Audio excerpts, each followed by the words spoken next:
Hello everybody. Today I'll be discussing two compartment model. Now two compartment model, as the name itself indicates, it consists of two compartments. That is, we assume our body we visualize our body into two compartments. One is the central compartment, which we call as compartment 1, and compartment 2 is also known as the peripheral compartment or the tissue compartment. Now, central compartment consists of highly perfused tissues or organs such as heart, liver, kidneys, lungs, and even blood. Whereas compartment 2 or the peripheral compartment consists of poorly perfused tissues such as muscles and fat. This picture just shows you that how the distribution happens in two compartment model. So when an IV bolus is administered, immediately after administration, the drug gets distributed to highly perfused tissues, and over a period of time, the drug is distributed throughout the body. Now, what are the assumptions of two compartment model IV bolus? 1. Mixing is instantaneous within each compartment. Second, drug elimination follows first order kinetics. Third, rate of decline in plasma concentration is bi-exponential. 4. Elimination is majorly from central compartment, but it can also be from peripheral compartment. Now what you see here is the schematic representation of a two compartment model, where this is one compartment, this is the second compartment. Drug enters compartment 1. From there it gets distributed to second compartment, where K12 is the rate of distribution from compartment 1 to compartment 2. Then the drug comes back to central compartment. So the rate of distribution when it comes from second compartment to first compartment is K21. Then from here, the drug gets eliminated outside, and that is K10. And VC is the volume of distribution of central compartment, and VT is volume of distribution of the tissue compartment.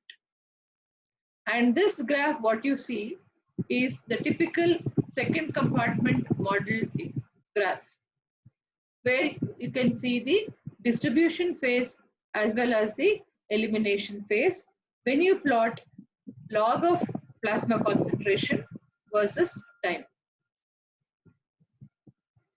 The distribution phase may take a few minutes or hours and may be entirely missed if the blood samples are not withdrawn in the first few minutes after the administration.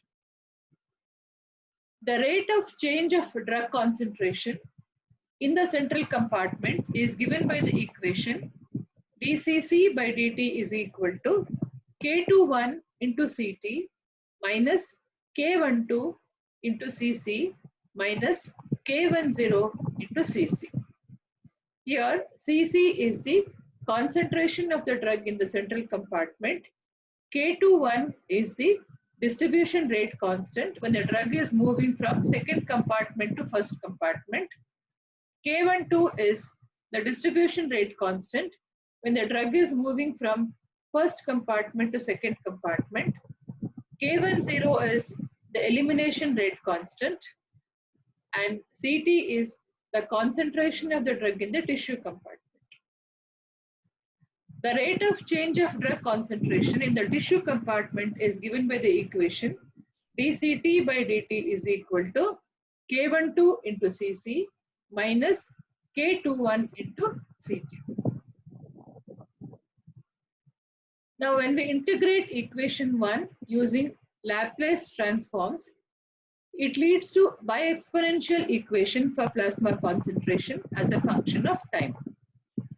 Now Cc is equal to dose by Vc into alpha minus K21 divided by alpha minus beta into e to the power of minus alpha t plus dose divided by Vc into K21 minus beta divided by alpha minus beta into e to the power of minus beta t. So when you take out this dose by Vc as a constant, we can put brackets and then we can write this whole equation as in equation 3. So here, what are the new terms which you see? The new terms which you see are alpha and beta.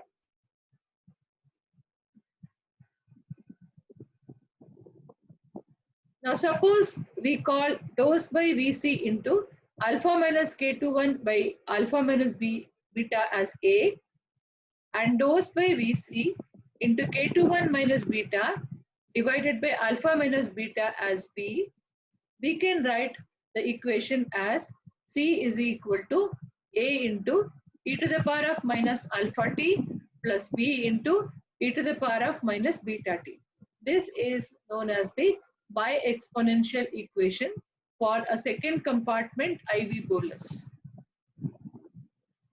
And C naught, that is the concentration at 0 time, can be calculated by summing A plus B. Here dose is the IV bolus dose. A, B, alpha and beta terms are derived from the micro constants during the integration process. Alpha and beta are called hybrid constants for rapid distribution phase and slow elimination phase respectively. K12, K21 are called micro constants. Now the relationship between alpha, beta and K10, K12 and K21 are shown in these two equations. That is, alpha plus beta is equal to K10 plus K12 plus K21. Whereas alpha into beta is equal to K10 into K21. A and B are the intercepts on the y-axis for each component, that is distribution component and elimination component on the curve. And they may be obtained from the method of residuals. So let's see what is this method of residuals. Now we know that C is equal to A into e to the power of minus alpha t plus B into e to the power of minus beta t. Now by definition, alpha is greater than beta. That means distribution happens faster. Then as t approaches infinity, e to the power of minus alpha t approaches 0 faster than e to the power of minus beta t.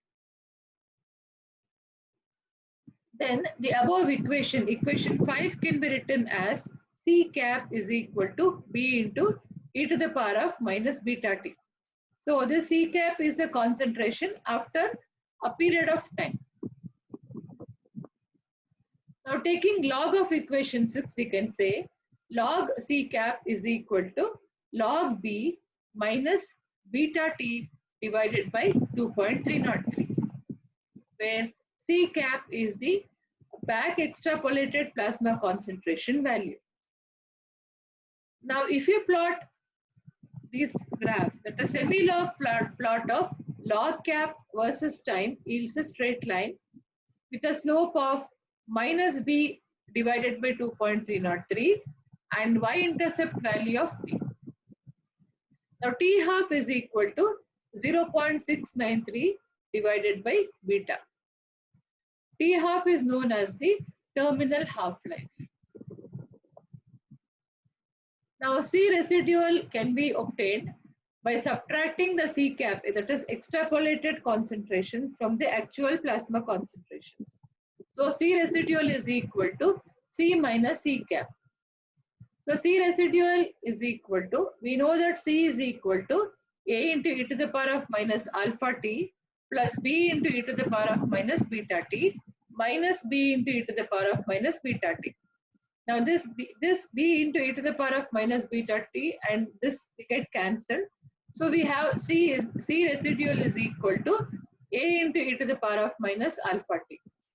Taking log of this, log C residual is equal to log A minus alpha t divided by 2.303. Now semi-log plot of C residual versus time yields a straight line with a slope of minus alpha divided by 2.303 and y-intercept value of A. So this is the graph. So this is the residual plot, the slope of which is minus alpha by 2.303 and intercept is A, whereas this, if you extrapolate, you get the value of B, that is the intercept, and the slope of this line, the terminal phase, slope of this is minus beta divided by 2.303. So this is how we can obtain the value of A, B, alpha and beta. With A, B, alpha and beta determined using the method of residuals, we can calculate the micro constants from the following equation. So we can calculate now from this model, we can calculate K10, K12, K21 and various other pK parameters. So K10 is equal to alpha into beta into C naught divided by A beta plus B alpha. K12 is equal to alpha plus beta minus K21 minus K10. K21 is equal to A into beta plus B into alpha divided by A plus B. So here, unlike the one compartment model where we could not understand about distribution, here we have a way to calculate what is the distribution rate constant. So this is the additional feature of the multi-compartment model. As I have told you in the previous class also, the purpose of any pharmacokinetic model is to calculate the pharmacokinetic parameters. This two-compartment modeling we have done so far. And what did we do from here? We got the value, we plotted the drug concentration as well as time on the semi-logarithmic plot. We obtained the value of A and B from the intercept, and we obtained the value of alpha and beta from the slope.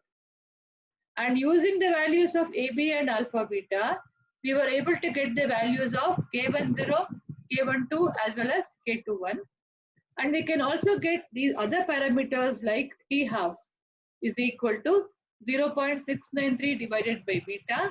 Then VC, that is the volume of distribution of central compartment, which is equal to dose by A plus B. We can also get the value of AUC, which is equal to A by alpha plus B by beta. And VSS, which is the steady state volume of distribution or volume of distribution of the drug at the steady state, is equal to VC plus VT. And we can also get the value of clearance, as clearance is equal to dose by AUC, or clearance is equal to beta into V beta. So by this way, by second compartment model, we are able to get the parameters of distribution, we are able to get the parameters of elimination, and we are also able to get the AUC, which represents the extent of absorption.